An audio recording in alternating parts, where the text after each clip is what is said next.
वार्षिक परीक्षा 2022-23 कक्षा 9th के लिए सामाजिक विज्ञान का पेपर है, वो इस वीडियो में आपको बताने वाला हूँ। तो चलिए दोस्तों वीडियो स्टार्ट करते हैं। वीडियो स्टार्ट करने से पहले आपसे रिक्वेस्ट होगी, चैनल पे आप नए हैं तो प्लीज़ चैनल को सब्सक्राइब जरूर कर लेना। इस वीडियो से दोस्तों मैक्सिमम पर्सन आपके एग्ज़ाम में इनपुट होने वाले हैं, तो आपसे रिक्वेस्ट है वीडियो को एंड तक देखिए। बाकी PDF फाइल आपको व्हाट्सएप ग्रुप से मिल जाएगी या फिर टेलीग्राम से आप ज्वाइन कर लेना। यहाँ पे देखिए फर्स्ट क्वेश्चन है, फ्रांसीसी क्रांति के समय फ्रांस का सम्राट कौन था? तो लुईस 16 वहाँ का सम्राट था। राजा के दैवीय और निरंकुश अधिकारों का विरोध है वो किसने किया था? मित्र राष्ट्रों में सम्मिलित नहीं था। इंग्लैंड, अमेरिका, फ्रांस और जर्मनी। तो इनमें से कौन सा ऐसा था जो कि मित्र राष्ट्रों में सम्मिलित नहीं था? देश का पहला वन महानिदेशक किसे नियुक्त किया गया था? भारतीय वन सेवा की स्थापना है वो कौन सी ईयर में हुई थी? राजस्थान के रेगिस्तान में रहने वाले चरवाही समुदाय है उनको क्या कहते हैं? इसके अलावा एक क्वेश्चन ये भी पूछा जा चुका है कि महाराष्ट्र के जो चरवाही समुदाय है उनको किस नाम से जाना जाता है? संविधान सभा के अध्यक्ष थे नेहरू जी, राजेंद्र प्रसाद, अम्बेडकर जी और गांधी जी। तो संविधान सभा जो बनी थी उसके अध्यक्ष किसको बनाया गया था? भारतीय संसद के कितने सदन होते हैं? तो भारतीय संसद के 2 सदन होते हैं, निम्न सदन और उच्च सदन। सरकार का प्रमुख होता है दोस्तों, सरकार का प्रमुख प्रधानमंत्री होता है। और वैसे तो बाकी ये देश का प्रमुख की बात करें तो राष्ट्रपति होता है। और मोस्टली अगर देखा जाए सर्वोच्च सरकार का प्रधान है वो कौन होता है? राष्ट्रपति सबसे पहला व्यक्ति माना जाता है। अगला प्रश्न है, किस राज्य से कर्क रेखा नहीं गुजरती है? राजस्थान, त्रिपुरा, मध्य प्रदेश और उत्तर प्रदेश। तो दोस्तों आपको ये सब कुछ बताना है कि राजस्थान के बारे में आपने एक ट्रिक भी पढ़ रखी होगी, रामजा के 6 भंगों मित्र। तो इस प्रकार से आप कुछ भी याद कर सकते हैं। किस राज्य में सर्वाधिक महिला साक्षरता पाई जाती है? केरल, पंजाब, गुजरात और गोवा। तो सबसे ज़्यादा साक्षरता कहाँ पे है? केरल से रिलेटेड है, तो ऑप्शन नंबर ई आपका करेक्ट आंसर है। भारतीय शेरों का प्राकृतिक जो वास स्थल है वो कौन सा है? तो प्राकृतिक वास स्थल हिमालय है, गिरवन है, सुंदरवन या फिर नंदा देवी। तो प्राकृतिक जो स्थल है वो गिरवन है, गुजरात में जो स्थित है। ठीक है। नेक्स्ट देखिए, काम के बदले अनाज योजना प्रारंभ है वो कब की गई थी? अर्थव्यवस्था के तृतीय क्षेत्र में सम्मिलित नहीं है दोस्तों। प्राथमिक क्षेत्र में आपका कृषि क्षेत्र आता है। तृतीय क्षेत्र में दोस्तों आपकी जो भी आपकी ये सुविधाएं होती है संचार माध्यम की वो सम्मिलित होती है।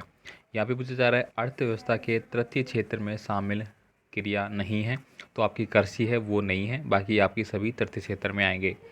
निम्न स्थानों की आपको क्या करना है? पूर्ति करनी है। ब्लैंक दिए गए आपको। गरीबी हटाओ का नारा है वो किसके द्वारा दिया गया था? तो कांग्रेस सरकार जो है, जो कि आपने पढ़ा होगा, इंदिरा गांधी सरकार थी उस समय ये दिया गया था। ठीक है। यहाँ पे देखिए, भारत किस गोलार्ध में स्थित है? तो दोस्तों भारत किस गोलार्ध में स्थित है अगर इस प्रकार से हम बात किया जाए भारत के नक्शे के बारे में, तो भारत हमारा उत्तरी गोलार्ध में स्थित है। ठीक है, उत्तरी गोलार्ध में। अर्धचंद्राकार बालू टीले को क्या कहते हैं? तो उनको अपन क्या बोलते हैं? बरखान बोलते हैं। क्या बोलते हैं? बरखान। ठीक है, जो जैसलमेर में बनते हैं। बस्तर जिला किस राज्य में स्थित है? भारत के रक्षा बलों का सुप्रीम कमांडर है वो कौन होता है? इसके बाद देखिए यहाँ पे डैश अंतर्राष्ट्रीय मानवाधिकार दिवस संगठन है वो कहाँ पे है? इसके बाद देखिए सही गलत आपको चेक करना है। राष्ट्रपति संसद का सदस्य होता है, सही या गलत? दोस्तों जो संसद हमारी 3 लोगों से मिलकर बनती है, जिसमें पहला व्यक्ति आपका राष्ट्रपति होता है, दूसरा आपका राज्यसभा होती है, तीसरी आपकी लोकसभा होती है। तो बिल्कुल सही बात है, ये होते हैं। संविधान की प्रारूप समिति के अध्यक्ष राजेंद्र प्रसाद थे। तो दोस्तों संविधान की जो प्रारूप समिति बनाई गई थी उसके अध्यक्ष है वो राजेंद्र प्रसाद को बनाया गया था या नहीं बनाया गया था? हरित क्रांति का सर्वाधिक प्रभाव राजस्थान में हुआ था। तो ये बात सही है गलत है? तो सर्वाधिक प्रभाव राजस्थान में हम नहीं कह सकते, सर्वाधिक प्रभाव है वो ऑल ऑफ इंडिया में था, लेकिन मोस्टली ये नीचे की ओर था, दक्षिण की ओर। जनगणना का कार्य प्रत्येक 10 वर्ष के बाद होता है। तो बिल्कुल सही बात है। मसाई समुदाय मुख्य रूप से कृषि का कार्य करते हैं, ये आपको बताना है। अगर ये करते हैं तो यस, वरना नो आपको क्लिक करना है। इसके बाद देखिए अगला क्वेश्चन है, भारत में पुरुषों की अपेक्षा महिलाएं ज़्यादा शिक्षित है? तो ये बात सही नहीं है। पुरुषों की अपेक्षा महिलाएं ज़्यादा नहीं है, जबकि पुरुष ज़्यादा है। अब यहाँ पे अति लघुतात्मक प्रश्न आपके आते हैं। फ्रांस का राष्ट्रीय गान कौन सा है? रूस की संसद का नाम क्या है?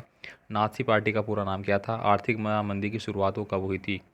यहाँ पे देखिए बुग्याल क्या है दोस्तों, ये इंपॉर्टेंट है। संविधान सभा की प्रथम बैठक कब हुई थी? प्रश्न आपको याद करना है। तो 9 दिसंबर 1946 को संविधान सभा की पहली बैठक हुई थी। ठीक है। जैसे कि यहाँ पे भारत की स्थलीय सीमा रेखा की लंबाई कितनी है? दोस्तों भारत की स्थलीय सीमा की और पूरी जो सीमा है उसकी लंबाई आपको बतानी है। NSO का पूरा नाम है वो बताना है आपको, NSSO। ठीक है। 2011 की जनगणना के अनुसार भारत की साक्षरता दर है वो कितनी है?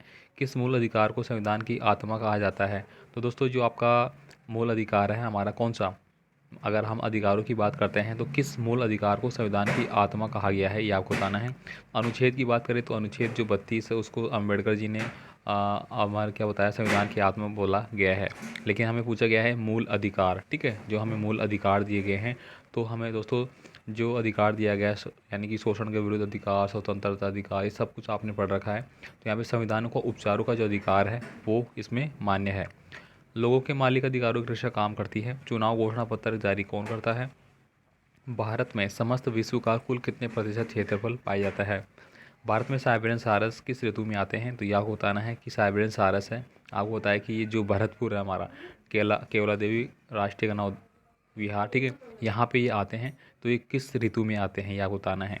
इसके बाद देखिए बोल्शेविक कौन थे? पूरी तथा पश्चिमी घाट में कोई 3 अंतर आपको बताने हैं। लोकतंत्र के पक्ष में तर्क देना है। निर्धनता के बारे में बताना है। मंडल आयोग के बारे में, हिमालय और प्रायद्वीप नदियों के बारे में बताना है। संविधान द्वारा प्रदत्त स्वतंत्रताएं कौन कौन सी है? कोरियलिस बल और इसका प्रभाव क्या है? दोस्तों कोरियलिस बल क्या होता है ये आपने पढ़ रखा होगा, यानी कि जो हमारे जो मानसून का स्थितियाँ होती है उसमें होता है कोरियलिस बल, ठीक है। निष्पक्ष चुनाव में आने वाली बाधाओं को आपको संक्षिप्त में लिखना है। नेक्स्ट देखिए यहाँ पे अंग्रेज सरकार के विरुद्ध बस्तर के लोगों के द्वारा किए गए विद्रोह का वर्णन है वो आपको करना है। नाज़ी विचारधारा फैलाने के लिए जो कानून वगैरह बनाए हुए थे इसका वर्णन आपको करना है। औपनिवेशिक शासक ने चरवाहों के जीवन पर क्या प्रभाव किया था? और इसके बाद देखिए भारतीय संविधान द्वारा नागरिकों के दिए गए मौलिक अधिकारों का आपको वर्णन करना है। मौलिक अधिकार कितने हैं ये सब कुछ आपको याद होना चाहिए। इसके बाद देखिए यहाँ पे राष्ट्रीय जनसंख्या नीति 2000 द्वारा किशोर और किशोरी पर अधिक ध्यान देने की ज़रूरत क्यों कही गई है? यहाँ पे हम बात करेंगे भारत के मानचित्र में आपको गोदावरी नदी, केरल, पश्चिम बंगाल ये मानचित्र पर अंकित करना है। विश्व के मानचित्र में आपको फ्रांस, श्रीलंका और ब्रिटेन है। इसके अलावा दूसरा है लद्दाख, सुंदरबन डेल्टा, सांभर झील। लद्दाख दोस्तों अगर मैं बात करूँ इस प्रकार से भारत के नक्शे की, इस प्रकार से जो ऊपर वाला इलाका है इस ये, ठीक है, ये इस प्रकार से आ गया आपका, ठीक है। तो यहाँ पे लद्दाख है वो आपका यहाँ पे आ जाएगा, ठीक है। इसके बाद सांभर झील है, सांभर झील हमारे राजस्थान में आती है तो राजस्थान में आप यहाँ पे अंकित कर सकते हैं। इसके बाद सुंदरबन डेल्टा है वो गुजरात में है तो गुजरात जस्ट यहाँ पे नीचे होगा आपकी, वहाँ पे अंकित कर सकते हैं। विश्व के मानचित्र में निम्न को अंकित करना है, इटली, रूस और जर्मनी, ठीक है। तो ये पूरा सामाजिक विज्ञान का कक्षा नावी का पेपर हो चुका है। तो आई होप आपको सब कुछ किसानों को आइडिया लग चुका होगा कैसे आपको क्या तैयार करना है। और इन पेपरों को भी आप अच्छे से रिवाइज कर लेना, ठीक है। आपको 100% मार्क्स है वो अच्छे मिल जाएंगे, कोई भी छात्र फेल नहीं होगा, ठीक है। मिलते हैं अगले पेपर के साथ अगले वीडियो में, तब तक के लिए ऑल द बेस्ट, जय हिंद।